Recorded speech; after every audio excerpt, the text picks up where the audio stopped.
नजराना 1987 की भारतीय ड्रामा फिल्म है जिसका निर्देशन रवि टंडन ने किया है और इसकी पाठकथक विजय कौल ने लिखी है। फिल्म में राजेश खन्ना, स्मिता पाटिल, श्रीदेवी मुख्य भूमिका में है। शफी ईमानदार, प्रीति सप्पू और दिलीप तहिर सहायक भूमिका में है। फिल्म का मूल स्कोर लक्ष्मीकांत प्यारेलाल द्वारा रचित था। यह फिल्म पाटिल की मृत्यु के 1 महीने बाद रिलीज हुई थी और उनकी याद में समर्पित थी। फिल्म को आलोचना की प्रशंसा मिली थी और यह बॉक्स ऑफिस पर सफल रही और 3 करोड़ की कमाई की थी। कहानी एक अदालत की दृष्टि से शुरू होती है जहां रजत वर्मा पर शीतलपुरी की हत्या का आरोप लगाया जा रहा है। इस बिंदु पर मुक्त गवाह बॉक्स में कदम रखती है और पूरी कहानी याद करती है। रजत एक म्यूजिक डायरेक्टर थे। उनकी मुलाकात नर्तकी मुक्ता से होती है और उसे प्यार हो जाता है। हालांकि मुक्ता के पिता मुक्ता को रजत से शादी करने की अनुमति नहीं देते हैं और इसलिए मुक्ता रजत के साथ रजिस्ट्री विवाह करने के लिए भाग जाती है। रजत और मुक्ता की शादी हो जाती है और कुछ दिनों तक सब कुछ ठीक ठाक रहता है। हालांकि यह पता चलता है कि मुक्ता बच्चे पैदा नहीं कर सकती है। बाद में रजत एक प्रमुख विज्ञापन फर्मा के लिए संगीत रत्ना के प्रमुख बन गया। शीतल एक उभरती हुई मॉडल है जो शिक्षा पर पहुंचने और वहां टिके रहने के लिए कुछ भी कर रुकेगी।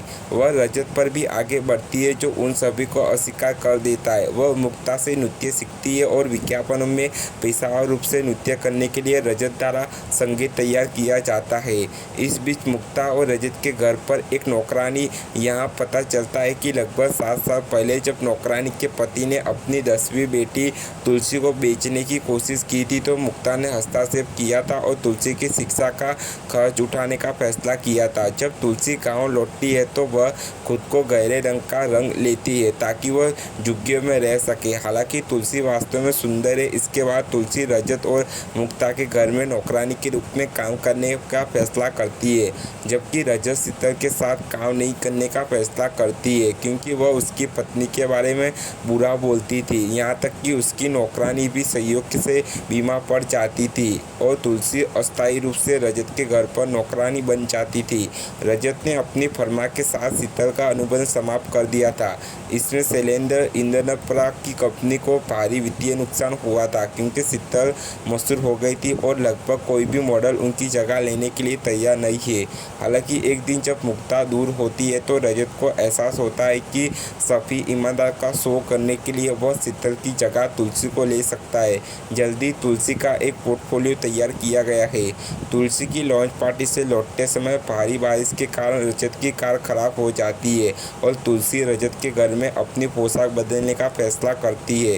हालांकि तुलसी को अपनी पत्नी की पोशाक में देखकर वो उत्साहित हो जाता है और उसके साथ सो जाता है। अगले दिन मुक्ता घर लौटती है और तुलसी को बख्श कर देती है क्योंकि वह समझ जाती है कि पिछले दिन रजत और तुलसी के बीच क्या हुआ था। हालांकि शीतल नाखुश है क्योंकि उनकी शक्ति और ध्यान की आवश्यकता बढ़ जा रही है। वह रजत और उसके बीच अफेयर के बारे में झूठी अफवाहें फैलाना शुरू कर देती है ताकि वह मुक्ता की शादी को नष्ट कर सके। जबकि रजत सड़क पर भारी नशे में धूत दिखाई देता है। शीतल उसे अपने घर ले आती है और मुक्ता को फ़ोन करके बताती है कि रजत पूरी रात उसके साथ रहा है। मुक्ता अफवाहों से परेशान है। रजत उसे समझाने की कोशिश करता है और आश्वस्त करता है कि उसके और शीतल के बीच ऐसी कोई बात नहीं है। हालांकि हर दिन मुक्ता का रजत के प्रति संदेह और कड़वाहट बढ़ जाती है। अंततः रजत भी इसे सहन में असहमत हो जाता है और इसे छोड़ देता है। रजत का कहना है कि वह तलाक सम्मति कागजात पर हस्ताक्षर करने के लिए तैयार है। उसके बाद रजत नीचे की ओर चला जाता है। वह अत्यधिक शराब पीने लगता है और गलत कारणों से सुर्खियां बटोरता है।